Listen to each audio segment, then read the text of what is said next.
So we've got a sliding door here, and we've got straight walls for a metre. Well, actually, this is under a metre. He's saying a metre, and then curved like this, and 17 metres long, which is very impressive. So there's plenty of room for, I reckon, for a central one, and two that are only, and two, and so you can reach to the back like that. Yeah. And no higher than that. Yeah, no higher than that. In fact, even a bit lower. Could do. Oh no, that's a good height. You Is just it? want to be able to reach to the back. So Yeah. if it's there, like that. Yep. Well, today is the day that we finally get our polytunnel after a year of working pretty hard to achieve this. And unfortunately, the weather is not on our side. It's just started to rain, and it looks like it's going to be relatively heavy rain coming as well. Yeah. Awesome. Just updating how much fits into the back of the pack yak here. There's virtually all of the smaller pieces of the polytunnel in here, including the side skirts and the motors and everything. And so what remains are just the big hoops, which we're going to walk down because, for obvious reasons. But that's not bad. That's really fantastic. Awesome. Well, here it is. We've got it all down here. We've got the hoops, everything needed to make a polytunnel, and including there's a weed mat that goes down on the ground. That's this here. We've got a hail net. These are the two flaps for the sides, or skirts for the sides. They can be lifted to help ventilate the tunnel itself. And then we've got various rails and ridge beams and door frames, and what's probably most interesting is this zigzag wire or wiggle wire, which goes into the channel of, I think this, I've yet to learn exactly where it goes, but it's basically like a spring, and it holds the plastic tight in place. And that's how the plastic is actually retained on the hoop itself. But I'll be putting together a video of how we put this together anyway, so we can see how it all works and how easy it is and how difficult it is. We'll see.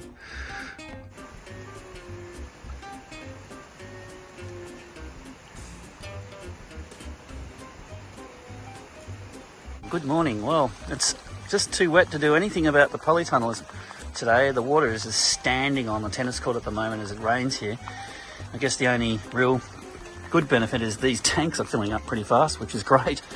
As far as spending some time setting up the hoops, it's just too wet to start. And the tiles have not arrived, so I'm kind of a bit in a holding pattern as a result of this. So not much work will happen today, I don't think. We'll see. This is what I mean about the water being a major problem. It's just the tennis court drains pretty well, but it holds water for an hour or so after rain, where it finally sort of seeps into the drainage system below, making it extremely sort of boggy at the moment because of the fact that it's been driving on it, and there's depressions in the ground. And yeah, so unfortunately, it's going to take a little while for it to just kind of clear up a bit. It drains into the pond here, which is where the duck's hitting.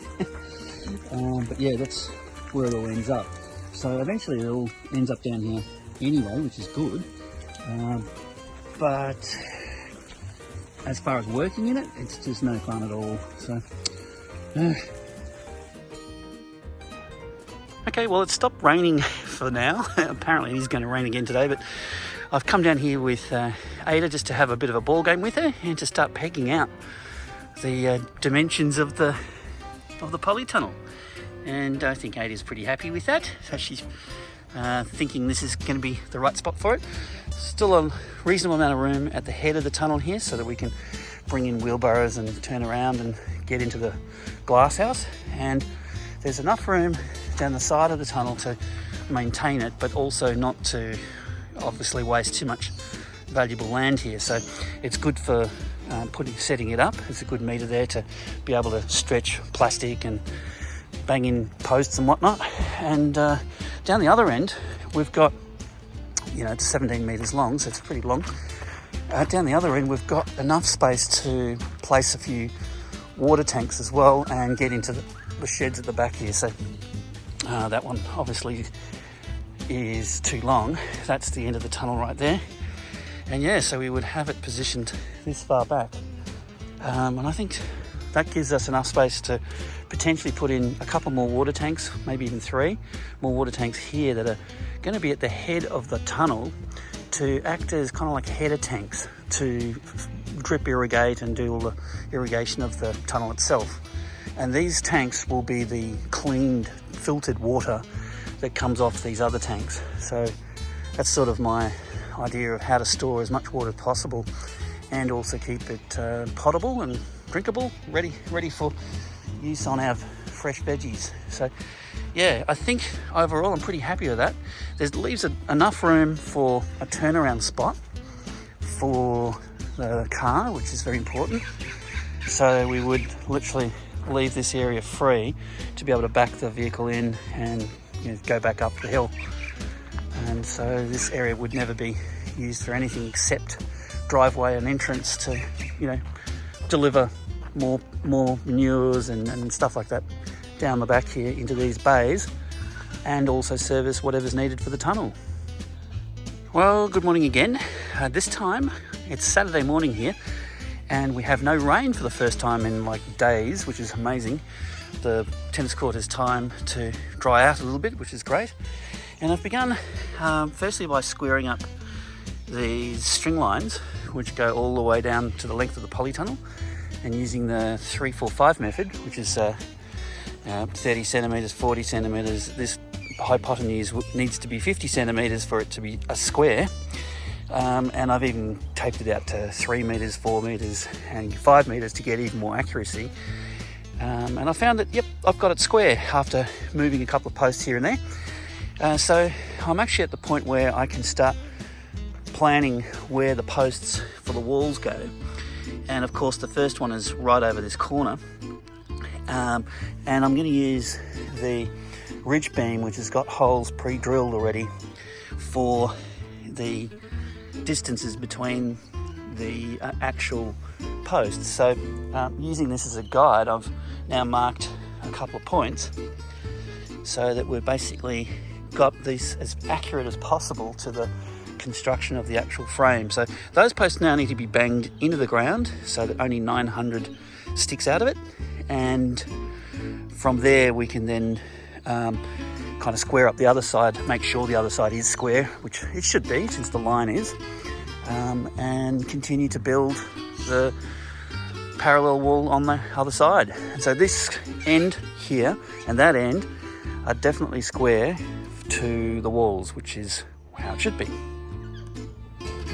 Okay, to help get quite good accuracy, what we've done is create a little dial indicator that literally hangs off the string and goes into the center of that drilled hole. So that should definitely be lined up with the last marked up hole and the last marked up post. And I can now come along to these holes and use the same indicator to exactly mark the center of that drilled hole all the way to the end of this piece of ridge beam to get very accurate placement of the posts. Let's do it.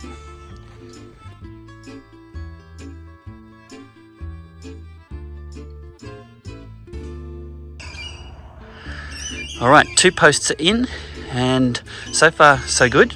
Both are square and with the seams heading north-south so that they won't be interfered by the tech screw that's got to go into it. So yeah, the seam, I'll just get out of the shadow there. The seam is actually running in that direction, and we'll be screwing from both these 2 sides to secure the elbow, but also to maybe drill the garden beds to help keep the polytunnel down. But that's all there is to it. We're just got to keep going down the line, making sure the spacing is absolutely as accurately as possible. And so far so good. Right, so what I'm doing here is making sure that we're level in both directions, which that is, and square as much as possible as well. And I've marked just where the 900 mark is, so that when we bang it in, we leave just 10 mil out of the ground, and hopefully we'll run a string line all the way along and trim off the ends so that the elbows go in to the tops of these, and the whole thing is dead square level all the way along. That's the plan.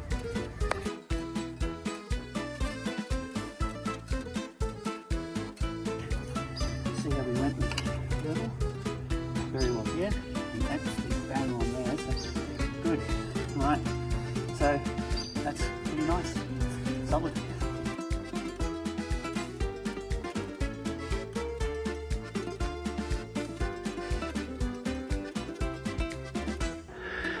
Well, there we have it. I've got one post which unfortunately lines up with an existing post from the days of the tennis court, which is buried in concrete. So I'll have to unfortunately dig the concrete out, bury that to the right depth, and then probably put a little bit of concrete around it because I'm going to disturb so much of the ground around it. But other than that, I've got the posts in. So I guess the next step really will be to put the ground sheet down and cut slots for it to go over the top of these posts, and then we can begin putting hoops and things on, or at least cut the 10mm off the tops of these posts so that we can then put the elbows on, because they're slightly deformed now that they've been whacked in.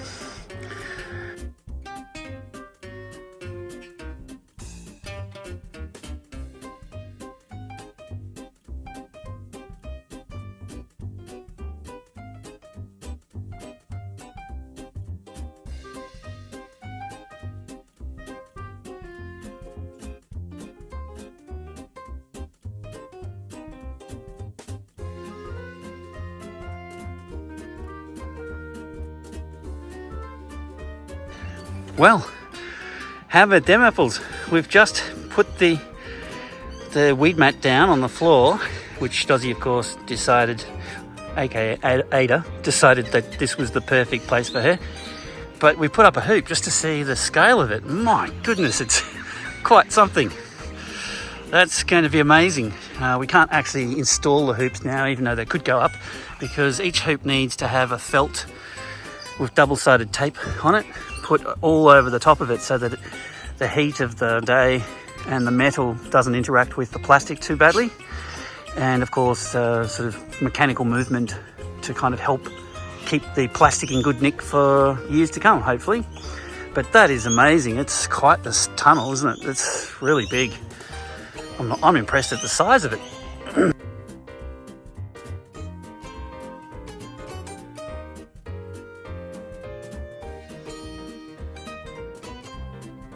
I have previously banged in all these posts to just above 900. In fact, I left 10 to 20mm above it, because when we're hitting the top of this surface, we're actually deforming it, making it impossible to put in these kinked bends which join the hoops to the posts. This particular one wasn't deformed, so I was able to put this one in. It still needs cutting off because with the skirt that runs along this side of the polytunnel and the other one is exactly 900 long, and so it drops 900, that is. And so if we have it any higher than that, it means that our skirt won't reach to the floor, which is bad. So we do need to be fairly accurate about getting this right. And so I'm about to angle grind off all the tops of these. I've marked them at 900 and used a set square to basically mark the other edges as well. And then we'll basically just cut each one off and try out the kinked hoops and see whether they fit.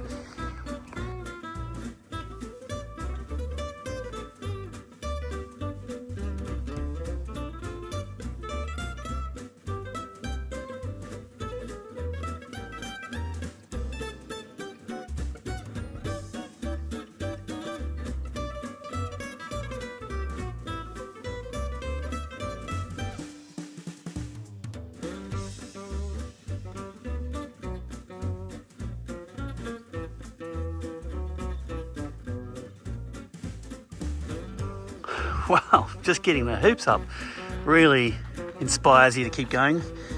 This is amazing, and just what's incredible is just the size of the interior here is enormous.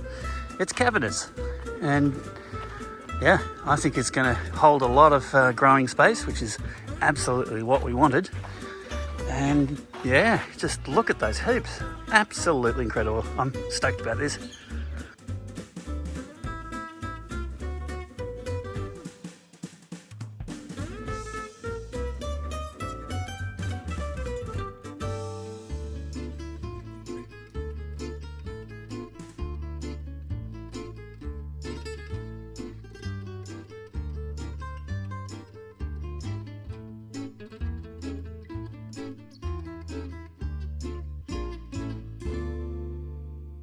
Okay, so what we've just done is we've used this special felt double-sided, single-sided tape with felt on the other side, and it's quite thick, and the tape is really sticky. It's amazingly strong, and we've basically put it on the hoops, and that's to protect the plastic from the heat of the day, heating up the metal and kind of melting the plastic a little bit, sort of softening it, and of course the mechanical problems of things rubbing. So on the sort of inner ones, we just need to go over the center of it, but on the end ones we've actually got to do something else. This is where we've used the sort of wider tape to fold over and do the front face as well, because the plastic will be brought around here and needs to be protected. So yeah, and the other thing is we've had to put the bolts in. We've had to think about this, put the bolts in ahead of time, so they're actually underneath the felt as well, the heads, and the bolts are through, ready to receive the bracing that goes between these 2 points. So that's what we're up to. It's a bit boring, it's very tedious.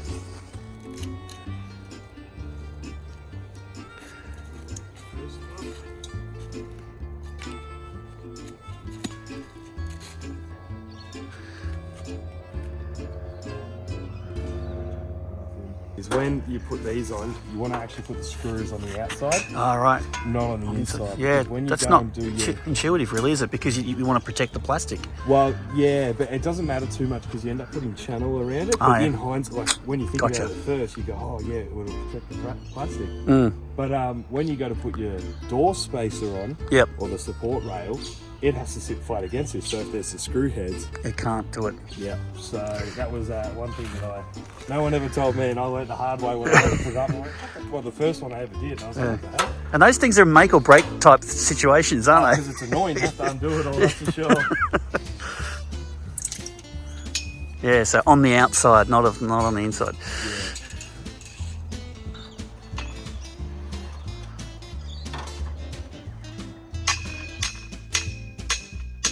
So that's measured for a bit of runoff, so the wheels can go past the entrance if need be, just a small amount, and not fall off.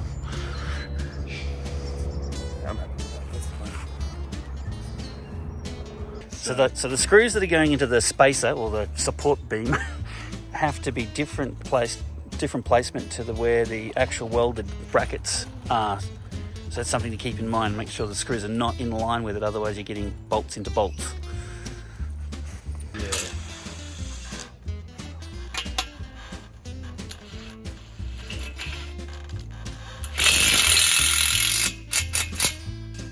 It's one of those things where it's not crucial, but you'll be thanking yourself later on if you have to screw into it. Yep. And the seam's not there because it's just so much easier.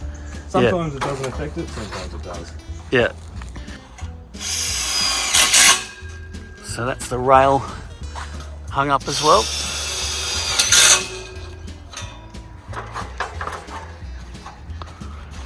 Fantastic. As far as the door's concerned, that's pretty much it, isn't it? That's pretty much it. So we'll be able to slide the door on. Yep. It's always good to get it done before the cover goes on, so if you don't, because obviously this will be tight here, you don't want to accidentally nick it or anything like that. Yep. Yeah, door, just feed the carriages in it. Yep. And then we can put the door guard on so it won't blow away or anything. Yep. And then you can just, and we'll whack the screws in so it doesn't Just move. Yep. And just leave it set there. Yeah. And so the holes where the carriages actually hold it from the 300mm in.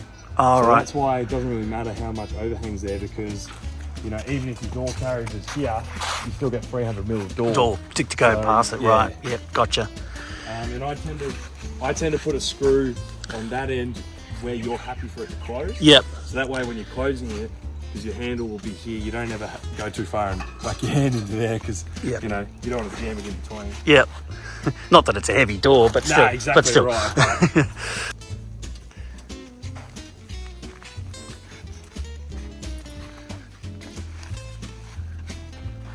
Sun's bright, isn't it? yeah.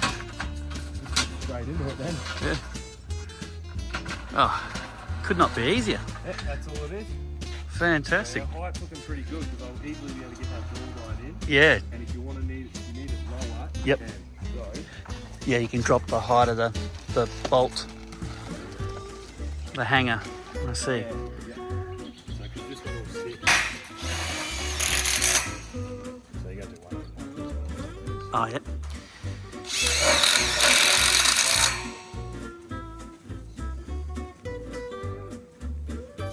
Short tech screws. 20mm ones. Yep. Okay. So all this is, so this will get screwed to our top hat like that. Oh, yep, yep. So, I mean, in your case here, because we're going to have shake off under your curtain, Yep. we're actually going to put the shake off In- on here, oh, yeah. trim on the top and screw through. Gotcha. So sandwich is what we call it. Yep. And then that way it leaves it open to wire the top of your curtain in, Yep. and also then your roof. Yep, So gotcha. then you'll pull your curtain up, Yep. and it just goes like that. Yep. And that's it. How good You is that? just work all the way through Yeah. from start to That's end. super clever, and that just jams in the plastic. Yep, and it just locks it in. And because it's got so much spring, Yep. she won't pull out. Yeah. And at the very least, you know, if it does pop out, you can hopefully put it back in.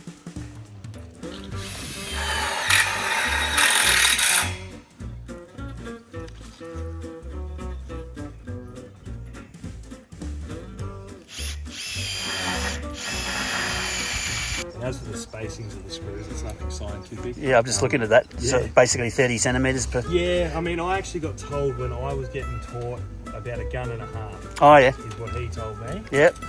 using a Makita. Yep. So, but it's more, like I explained to everybody I ever work with, Yep. you put a screw in and you wobble it and Yep. it feels loose, It's- put another one in. Yeah. Like, Yeah. it doesn't really matter. Yeah, yeah. Yep. As long as it's going to hold and they're not too close together. Yep. So essentially we've built a picture frame. Yep.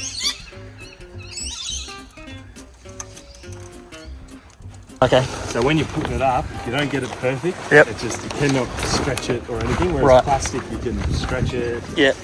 it'll shrink to size, that sort of thing. So you want to get this right as the Yeah, as first right one. as you can. Like, you can only do so much. Yep. So I will need your help. with Yep. this one. Yep. So top bit. Yeah. So you just make sure you've got Flush. overhang there. Oh. Nah, just pull it too far. So if you pull it, overhang that end. Yep.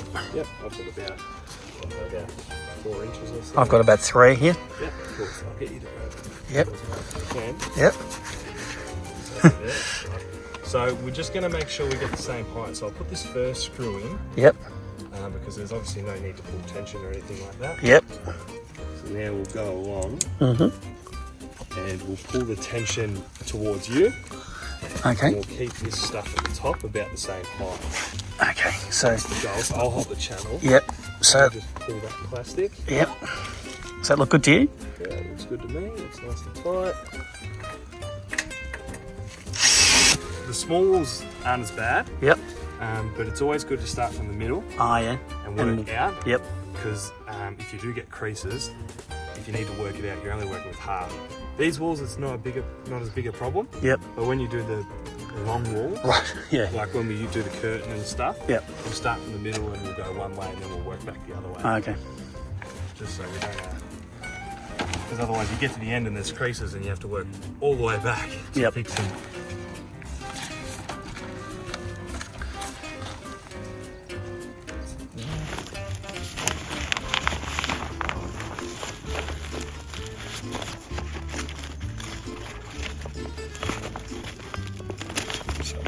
Sorry. Yep. You're right. They're dangerous, these Yeah. things. So what I'll do is I'll start it, Yep.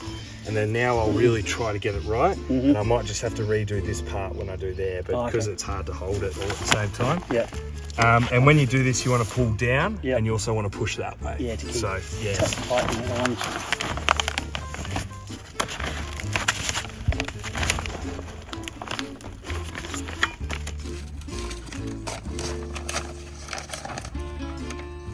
Today, and I thought, I don't really understand how that works, but I can see now that you're doing it. Yeah.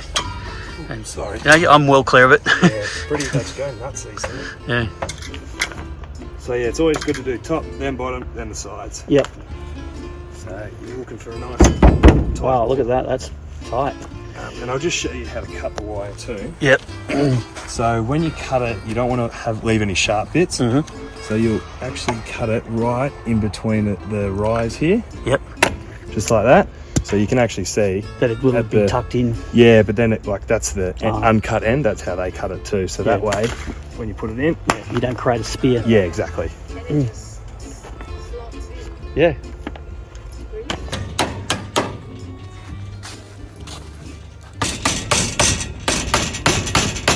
That's it. Wow. Now this part here is ready for the roof. Fantastic. And this is shade cloth going up. I'm at least I'm about the same. So maybe just pull a bit more your way. Yep. My way, and that'll go there, so just lay them straight down. Yep. They always doesn't really matter where, but I tend to just go. This is the centre post, so I just go from the centre. Yep. Go from there. So pretty straightforward stuff, especially with shade cloth because it's a lot easier. I only start at this. So you just use thumb in the first one. Yeah, so the first one's always a bit how you going. Once you start it, if you don't want to come back, because with shade I won't want to come back because it won't crease. Yeah. So what I'll do is I'll go this way, I'll finish this wire off. Yep. And then I'll finish up the come front back just about here. So this part here that I've just roughly done, I'll fix that up and then I'll be able to go that way without an issue. Yep. And normally you'd start with the end of the wire, but because I'm a bit more comfortable with it, I'll start there just because I've laid the wires out end to end. So I know that I should hopefully be about where I need to be towards the end. Oh yeah, that's smart. Yeah, lay the wires down on the ground to get roughly the... Yeah, that way so you don't have to cut them. And less waste if I do have to cut. Yeah. Really huge morning this morning with Alex coming around and showing me how to, giving me a bit of training on the polytunnel assembly. Look at this. Ta-da! So happy with this. We're getting obviously further along, not by any means done. One side has been done with just shade cloth. That's just a breathable way air can sort of move through the tunnel once the curtain has been raised. So the curtain hasn't been added yet, but we have added the Hortitech, which is like a plastic, very taut, tightly woven, very strong plastic, which is at the ends, and the sides has just got this breathable shade cloth, which has been held in place firstly by it's sandwiched between a beam which is firstly screwed on that goes all the way along, and these are 6 metre long lengths, and then these channels which hold the wiggle wire. So the top one is actually where the plastic for the roof gets put onto, but you can see the wiggle wire being used here all the way along the bottom as well, and that's so that this can be removed if needed, or we can roll it up and not use it, let the pollinators go in and out as pleased, if we feel that it's just hindering too much. But for now, it's really we're going to sort of have a look to see how this plays out in terms of pollination of things like tomatoes and cucumbers and beans and everything else.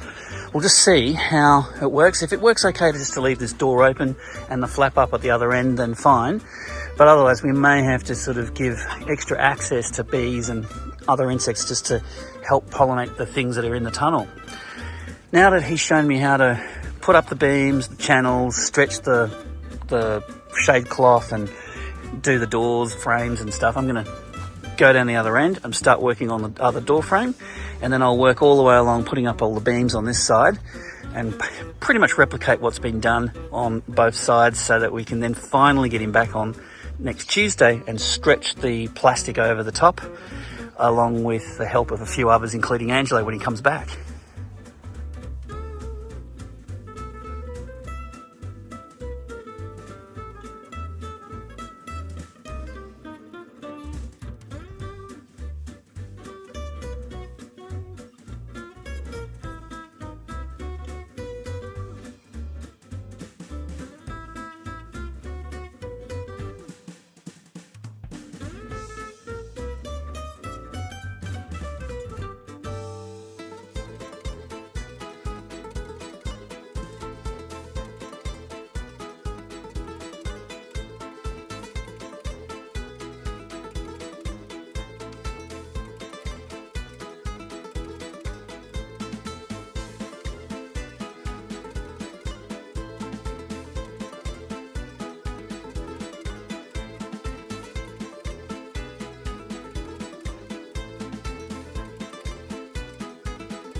bit like that, no creases. Yeah, right. But some people like to have a crease right there. Like Danny I work with, she likes to have a nice crease right there that goes up there on the angle. Yep.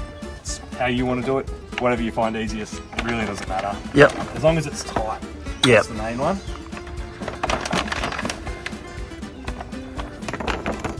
I'll do that one.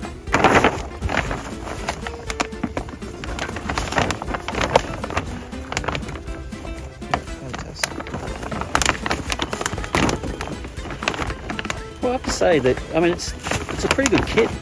It Yeah. just comes together pretty well. Yeah, it does, and you know, if you have a semi-knowledge of what you're doing, it goes together pretty quick. Yep. Definitely having you here has been great. It's been Yeah. fantastic. If you're really worried, just give extra. Yep. You know, the more, you can always cut it a bit more, as opposed to trying to glue it back on. Yeah, it's not going to happen. Exactly, yeah. You can weld this plastic, but Jesus. Oh, can you? Oh, actually, I don't know if you can do this. You can weld the Hortitech. Yep. So some people actually get covers made specifically out of that, Yep. but that gets really expensive when you start trying to weld it all together.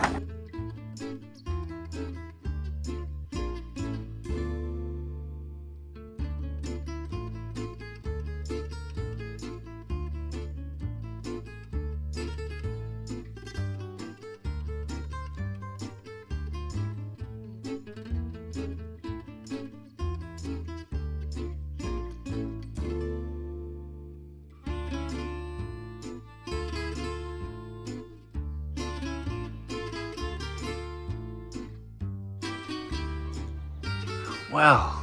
This morning, the Polytunnel looks like it's literally glowing, basking in the sunlight. Look at that. It's already, what, 7 something? And look at that. It just looks fantastic. Backlit like this. Let's walk inside to see how good it really looks. And you can see all the lavender growing out there. But look at this. That is fantastic. You can see the heat already in here is building up. Certainly no frost in here.